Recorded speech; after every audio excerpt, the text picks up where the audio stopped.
ह्याच्यामुळे लोणच्याला रंग छान येतो। लोणचं अति तिखट पण होत नाही, पण लाल चुटूक दिसतं। कैरीचं लोणचं करायचं म्हणलं की बऱ्याच वेळा आपण काय करतो, मार्केटमधून रेडीमेड मसाला आणतो आणि लोणचं तयार करतो। का तर मार्केटमधला जो मसाला असतो त्याचा स्वाद पण छान असतो, रंग पण छान असतो आणि सुगंध पण छान असतो। पण हाच जर मसाला सेम टेस्टचा आपल्याला जर घरी करायचा झाला तर तसा तयार करता येईल का? तर नक्कीच असा मसाला आपल्याला घरी तयार करता येतो। तीच रेसिपी मी तुम्हाला दाखवणार आहे। नमस्कार, आऊचा खाऊ या यूट्यूब चॅनलवर मी मेधा तुमच्या सगळ्यांचं मनापासून स्वागत करते। कैरीचा चटपटीत लाल चुटूक आणि तरीही चविष्ट लोणचं कसं करायचं आणि त्याचा मसाला कसा करायचा हे मी तुम्हाला सांगते। चला रेसिपी बघूया। लोणच्याचा मसाला तयार करण्यासाठी मी इथे 20 ग्रॅम एवढा मेथी दाणा घेतलेला आहे। कढई गरम करत ठेवली आहे। स्लो एकदम बारीक गॅसवर आपण ही मेथी भाजून घ्यायची। भाजून म्हणजे फार अगदी भाजायची नाहीये, जस्ट त्यातलं मॉइश्चर निघेपर्यंत परतायची। हा मसाला करताना गॅस अगदी बारीकच ठेवायचा आहे, नाहीतर ह्यातले पदार्थ सगळे करपले तर लोणच्याचा रंग पण बदलतो आणि चव पण बदलते।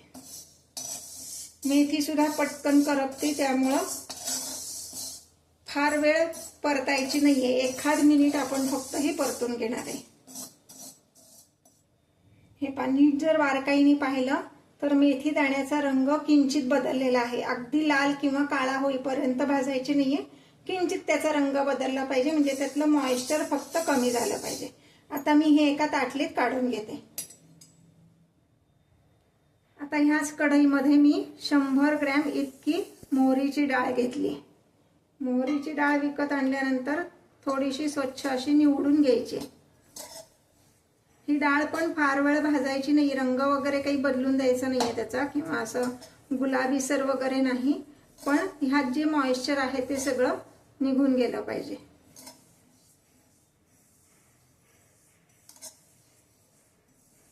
म्हणजे अगदी 1 मिनिट परतून घ्यायची ते सुद्धा बारीक गॅसवर।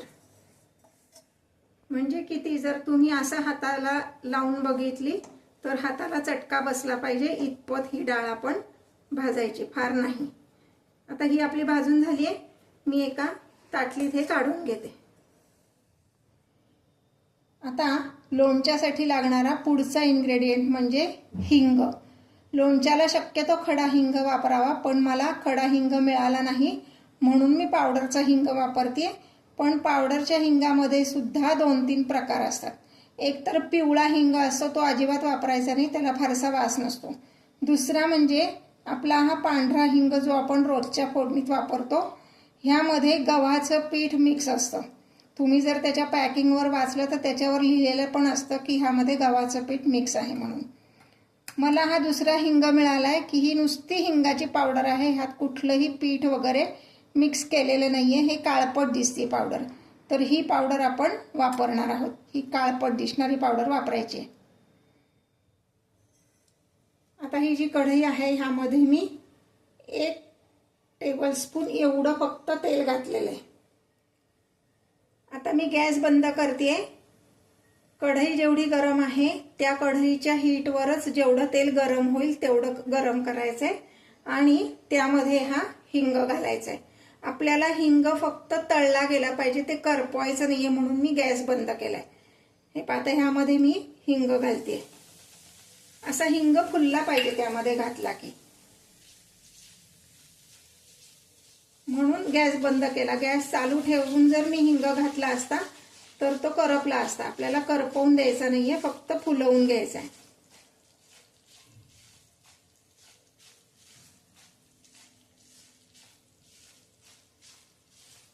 आणि आता ह्यामध्येच मी 2 टेबलस्पून किंवा वजनी प्रमाण म्हणाल तर 25 ग्रॅम एवढं आपलं रोजच्या वापरातलं लाल तिखट घालणार आहे। गॅस अजिबात चालू करायचा नाहीये, बंदच ठेवायचा आहे। हे असं का, तर आपण जे तेल घातलं होतं की नाही हिंग तळण्यासाठी, ते कढईला राहू नाही म्हणून हे तिखट मी त्यात घातलंय. हे पहा सगळं तेल त्या तिखटाने शोषून घेतलं. आता जे भाजलेले जिन्नस आहेत ते पूर्ण गार होऊन द्यायचे आणि मग आपण ते मिक्सरला काढणार आहोत. म्हणजे साधारण एक 15 मिनिटं तरी मध्ये जायला हवीत.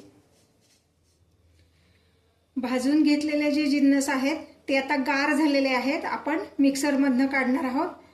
पण सगळे एकत्र करायचे नाहीयेत. सुरुवातीला फक्त मेथी दाणा आपण बारीक करून घ्यायचा आहे.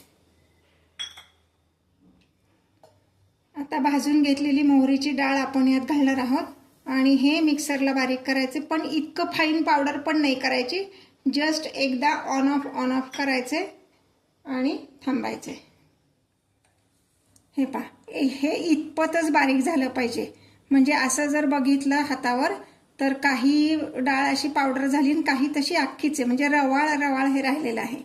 आता ह्यामध्ये हा जो हिंग आपण तळून घेतला होता आणि थोडंसं लाल तिखट ते सगळं मी ह्यात घालून एकदाच फक्त फिरवणार आहे. म्हणजे ते सगळं व्यवस्थित मिक्स होईल.